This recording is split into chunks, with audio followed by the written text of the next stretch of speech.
So in this video about the physical layer, I'm going to talk about bit errors and coding, a way to introduce some redundancy into data so that you can protect yourself against bit errors. So recall that the Shannon limit, the capacity of a communication channel, is determined by the bandwidth and then the base 2 log of 1 plus the signal to noise ratio. And so basically what this means is that in practice, the available data rate, the possible data rate, is bounded by this signal to noise ratio. So if your signal is stronger, you can send data faster. If the noise on your circuits is lower, you can send data faster. What's important is that this is a theoretical limit. Just because we know we can't do better doesn't mean we know how to get there. In fact, few systems today can actually get there. We're getting close, but doesn't actually say how to do it, just that it's impossible to do better. So often for a variety of reasons, your bandwidth is typically fixed. Say if you are operating in some unlicensed spectrum like your Wi-Fi or something, the FCC says, hey, you can't do more than this. You can't use more than this bandwidth. And so often what systems are trying to do is improve the signal to noise ratio. But basically what it means is that if your signal strength is higher, then you can transmit data faster. You can either transmit symbols shorter, you can transmit them for shorter periods of time, or you can put more bits per symbol. You can make your actual constellation denser, the IQ constellation. So here we're transmitting this perfect black signal, but the problem is that this perfect wave, because there's noise on the receiver just in the hardware, what we receive is closer to this red signal, all of this noise introduced. And so let's take a step back and think, what does that mean? How would that appear to a receiver? So let's go back to this 16 QAM constellation I showed you when talking about IQ modulation and signal modulation. So this is a constellation used in HSPDA, a 3G data standard. And so recall we have these 16 points with different I and Q values. Well, so if there's no noise in the system, then when a signal arrives, it's going to be exactly on one of these points. But in practice, it's not, right? That there's some noise the system has introduced. And so let's pretend, for example, that we have some very low noise reception, such that the signal strength is much higher than the noise. Then, well, rather than seeing this exact point here, we're going to see something like this. The noise is going to cause the signal to jitter around a bit, but it's still pretty clear from the constellation that it's this symbol. Similarly, if we were receiving this symbol, well, there's going to be some noise, but because the signal is much stronger than the noise, these little jitters aren't very big, and it's clear that it's this symbol. But now what happens if we're in a higher noise environment? Well, what that means is rather than the signal, the received signal, or what we're going to observe being like this, it might be like this, where the noise causes the received signal to have all kinds of different phases and amplitudes than we expect because of this noise in the system. And fundamentally, this means that there will be some points at which we make the wrong conclusion about what this symbol is. So in these cases, for example, while we were trying to receive 0000, our system might think it was 0011 or 0001 or 10000 or 0100. So this is how bit errors are introduced.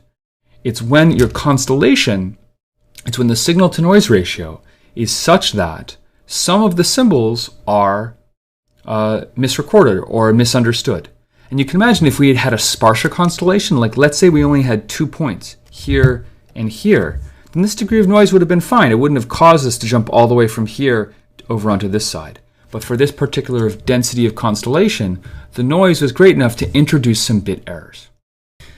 And so it turns out that there's a really deep theory on exactly how this works and what's possible and what bit error rates are. And so you can say, for a given modulation scheme and a signal to noise ratio, you can just analytically compute what your expected bit error rate is. There's some mathematical assumptions that are made, but this is sort of the bedrock assumption and the bedrock principles of RF communication theory that served us so well.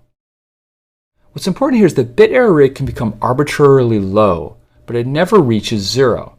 The way noise behaves, it's possible, although very rare, you might have this huge spike in noise just for a moment. It happens to be at that point, a whole bunch of things happen at once. And so the bit error rate never reaches zero.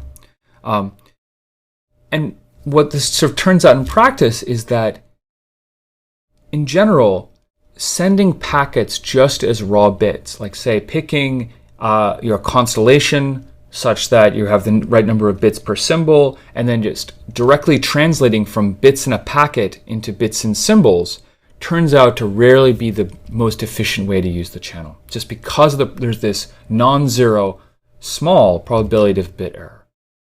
But the issue, of course, is that if you want to make that probability very, very low enough that it's unlikely that any bit will be in error, well then, just due to the way this works, you're going to be doing much better than you need to in general by optimizing for this very rare case of a tiny spike, which might occur in any of the bits of your, say, 12,000 bit long or 1,500 byte packet.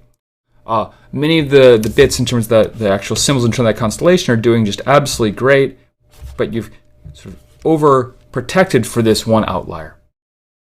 And so in practice, if you just directly map your bits to the symbols, your system is going to operate well below the capacity, well below the Shannon limit. And so in practice, what you do with the physical layer is you take, say, here are bits. Let's say we have a message that says hello, so HELL, comma, which are these ASCII values, maps to these bits. Here's our packet data. Then do is transform this packet data into symbols with some amount of redundancy, so some amount of error correcting codes.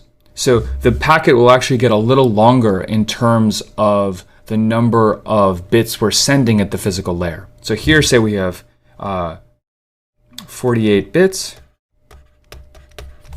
and we might send in terms of symbols, say, 60 bits. So there's 12 extra bits. We arrange this, and there's something called coding, so that if a couple of those bits are wrong, we can recover from that and still get the original 48 bits. So even if there are a couple of bit errors in here, we'll still receive the packet and be able to recover the data just fine. And so this is coding. It's the idea of adding a little bit of redundancy at the physical layer. You can do it anywhere, but it's almost always done at the physical layer, so coding is not a physical layer specific idea. To improve your link layer throughput by adding a bit of redundancy, you can protect against a few bit errors, or sort of what your expected rated bit errors are. And this will, in aggregate, although you're making it a bit longer, will improve the throughput of the system. This is true both in theory and in practice. So a term that's often used is coding gain, which is the ratio of bits at the link layer to the bits at the physical layer. So if you hear somebody talk about, say, a 1/2 code, what that means is that if I have a packet that's n bits long at the link layer, I turn it into 2n bits at the physical layer.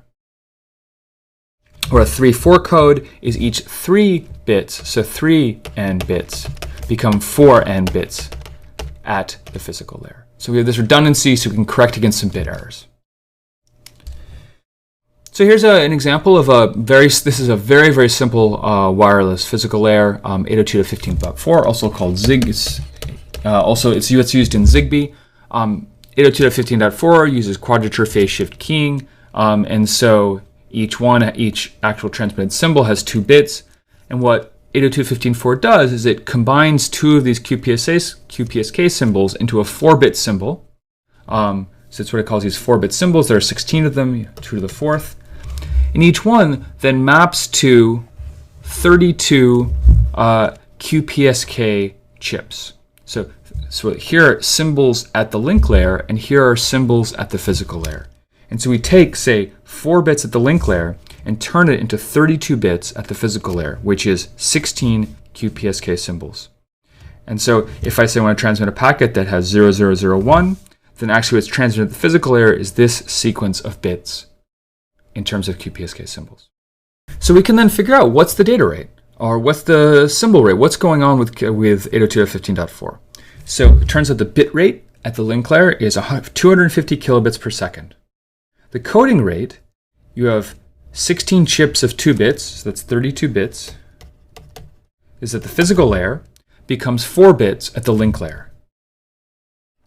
So we have what is a 1/8 code.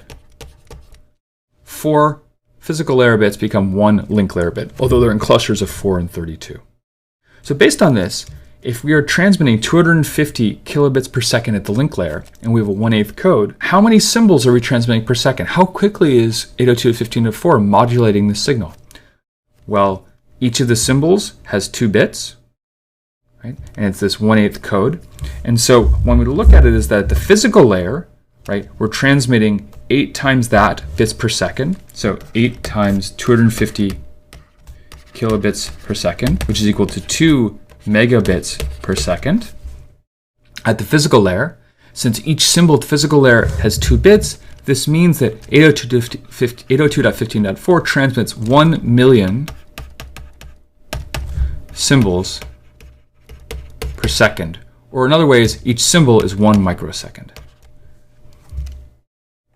So let's look at a more modern, or sort of a more advanced physical layer. So this is what 802.11n, a reasonably recent Wi-Fi standard, uses. So most Wi-Fi stuff you buy today is 802.11n.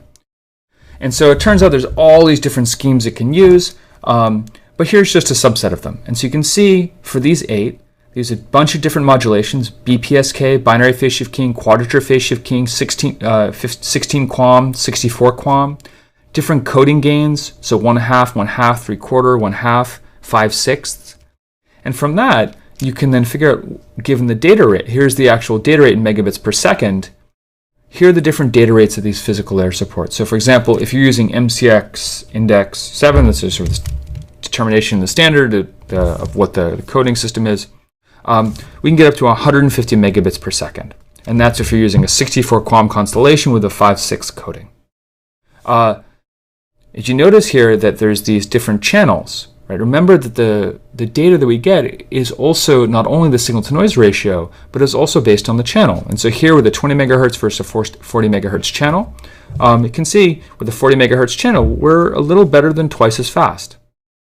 The reason why we're a little better is because these time values are fixed. And so these things are fixed, so we can do a little bit better than half. If there were no time values, it would be directly half. Plus there's also some guards. But so you can see generally you double the channel, you're just about doubling the throughput. So in overview, we want to talk about chips which are down at the physical layer, the representation of the signal at the physical layer, versus bits, which is the representation of the link layer. So the link layer has a whole bunch of bits, and then pass them down to the physical layer, they're turned into chips. Now, physical layer has to deal with noise. It's an actual physical medium, noise from the hardware circuits, from the environment, etc. This can cause chip errors. If you have a denser modulation, then you can have higher throughput because you can represent more bits per symbol. But a denser modulation is less robust to noise because just the distance between the different symbols.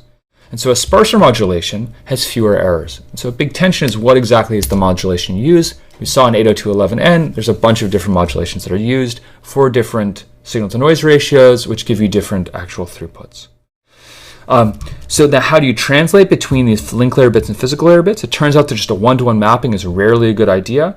It might be the most efficient in terms of just raw bits, but the problem is that the probability of bit errors mean you want some redundancy. That's rarely going to let you get close to the Shannon capacity. So you talk about something called a coding gain, which is the layer 2 to layer 1 ratio. And because layer 1 will represent each bit at the link layer with more than one bit at its layer, you can recover from some chip errors. So we saw an example 802.11n where you see anything from a 1/2 coding gain to a 5/6 coding gain under all kinds of different constellations, ranging from BPSK, binary phase shift keying, to 64 QAM, 64 quadrature amplitude modulation.